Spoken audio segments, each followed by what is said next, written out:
or just Google Charles Lamson and you'll see I'm like 3 spots down. So check it out, everybody.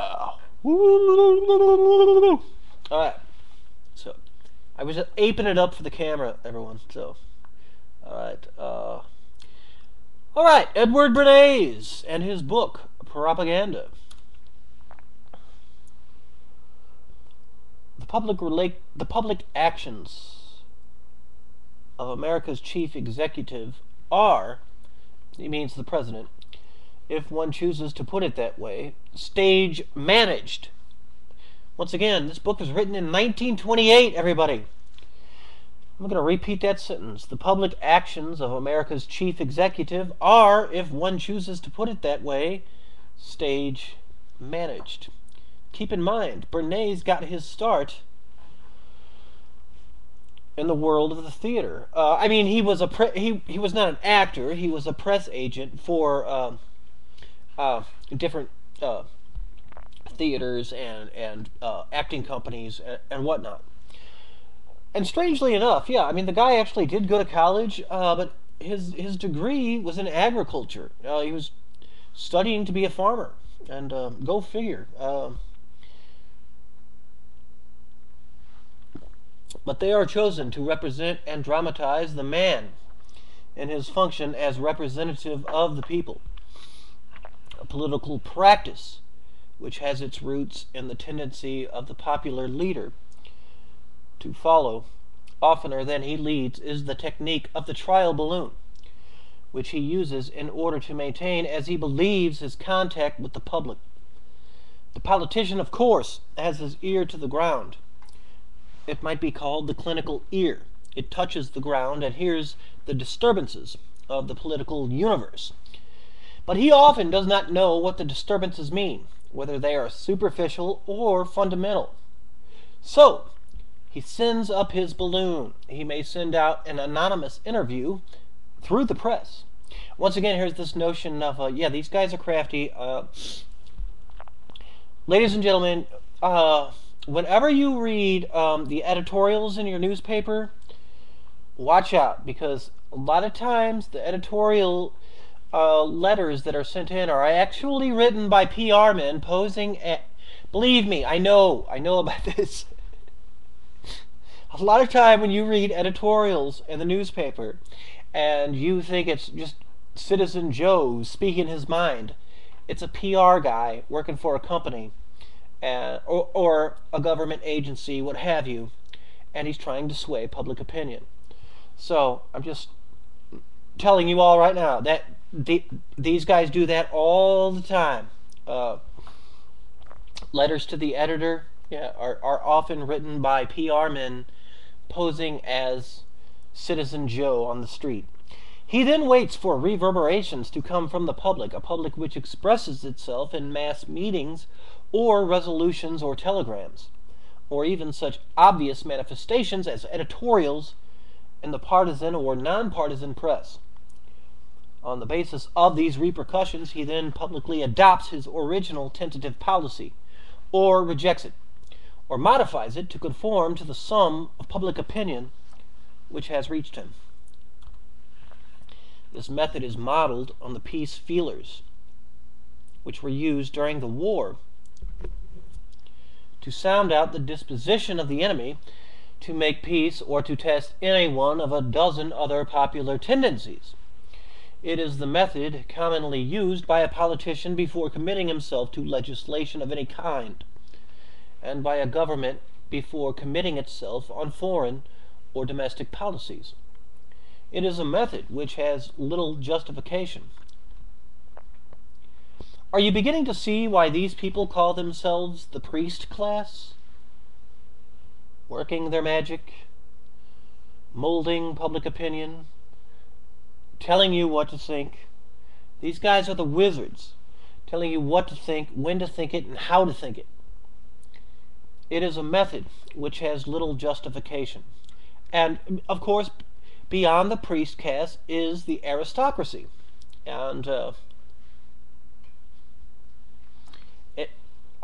if you think the priest class really does rule, I think that would be a point of contention with me. I do believe there is an aristocracy. I believe there are three pillars um, that I've come across in my various studies. There's A, the aristocracy, the ruling class, the God race, as they would like to refer to themselves. They can trace their ancestry back to ancient Sumeria. And then we have the priest class. These are basically people who work for the ruling class and help mold public opinion. In the olden days, they did it through, various religions and whatnot. Now, today, it's called propaganda. And then we have the warrior class. And once again, when I say the warrior class, I don't mean Joe Schmo who from the Bronx who joins the army and gets used like a whore and gets thrown into the meat grinder. I'm talking about the generals and the officers who use Joe Schmo from the Bronx and delight in throwing him into the meat grinder. These are the three pillars, ladies and gentlemen. The warrior class, generals, officers. The priest class, those who mold public opinion through propaganda or religion, or whatever you want to call it. And then we have the aristocracy. And all of these sort of fight, I mean, they all three sort of fight for power all the time. They go back and forth as to who is most powerful all the time. But somehow they manage to sort of keep each other in check. And these three pillars are what actually makes up this group that is so secret it has no name. Look into it. This method is modeled on the peace feelers, which were used. Okay, it is a method which has little justification. If a politician is a real leader, he will be able, by the skillful use of propaganda, to lead the people, instead of following the people by means of the clumsy instrument of trial and error.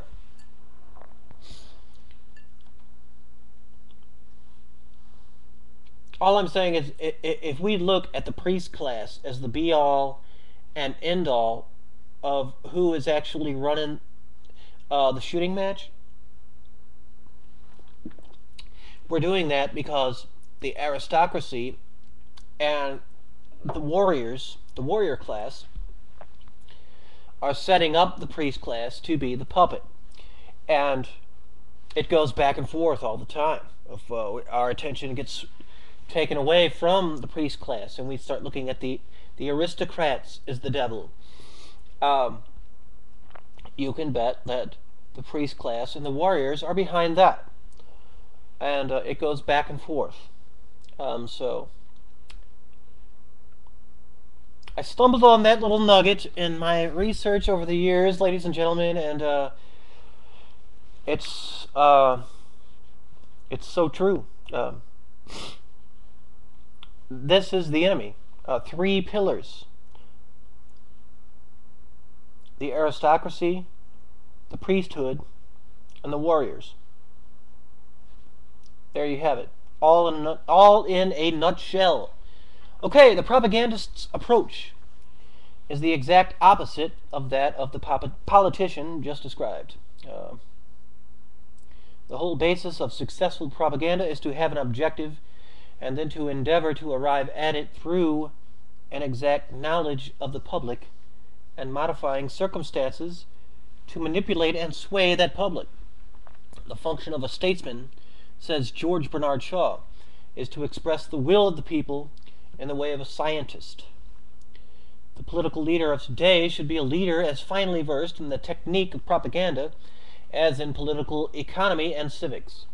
If he remains merely the reflection of the average intelligence of his community, he might as well go out of politics. If one is dealing with a democracy in which the herd and the group follow those whom they recognize as leaders, why should not the young men training for leadership be trained in its technique as well as in its idealism?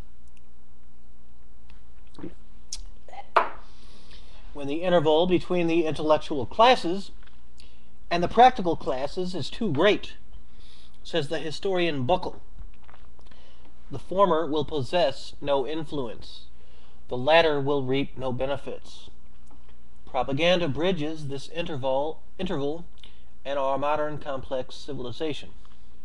Only through the wise use of propaganda will our government, considered as the continuous administrative organ of the people, be able to maintain that intimate relationship with the public which is necessary in a democracy. Okay, he's going into more archaic people that nobody's ever heard of because it's back from blah blah. Okay, so the function of the propagandist is much broader in scope than that of a mere dispenser of information to the press. The United States government should create a Secretary of Public Relations as member of the President's cabinet. Well, we sort of do have something like that now. The function of this, once again, this guy's a visionary. The function of this official should be correctly to interpret America's aims and ideals throughout the world, and to keep the citizens of this country in touch with governmental activities and the reasons which prompt them. He would, in short, interpret the people to the government and the government to the people. Such an official would be neither a propagandist nor a press agent in the ordinary understanding of those terms.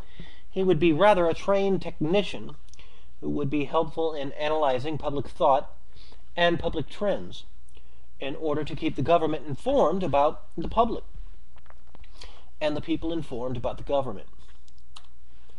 America's relations with South America and with Europe would be greatly improved under such circumstances.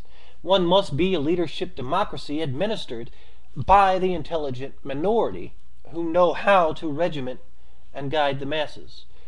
Oh, no. Once again, I'd like to repeat this sentence and then repeat it again. This is at the core of what Edward Bernays believes and what the elite believe. Ours must be a leadership democracy administered by the intelligent minority who know how to regiment and guide the masses. Ours must be a leadership democracy administered by the intelligent minority who know how to regiment and guide the masses. Okay, I know what you're saying right now. He's using repetition, blah, blah, blah, but that's not... It's like... I'm doing that just to drive the point home. This is the way these guys think. I wanted everyone to remember that particular sentence. I'm not trying to mesmerize anyone, but... Anywho, is this government by propaganda? Call it, if you prefer, government by education. But education, in the academic sense of the word, is not sufficient.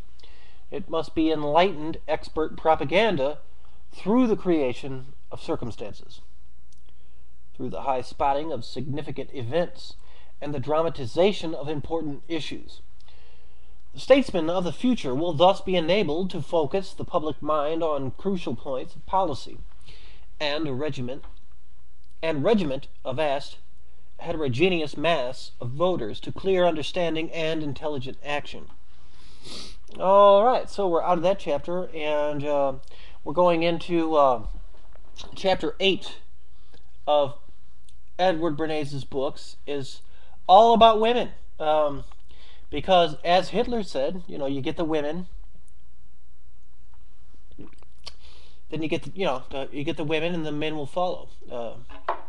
It's incredible. Now we're starting to see where they got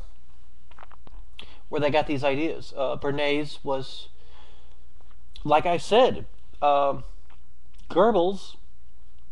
said that this book was one of his biggest inspirations. Bernays knew that if you get the woman in the household, she's the one who makes a lot of the most important decisions. I mean, as far as, what her man's going to wear, and what food to buy, and what clothes to buy for little Johnny and little Gina. And she's the one who goes shopping. I mean, this is all like stereotypical and blah blah blah and whatnot, but we're in the 21st century now. This is back in 1928 when that actually did go on for the most part. The man went to work, earned the money, and blah blah blah and whatnot, but the woman was the one who went shopping and made the financial decisions. And I like how nowadays they're actually advertising to children, because they know that yeah, it's all getting so fucked up. It's like the children actually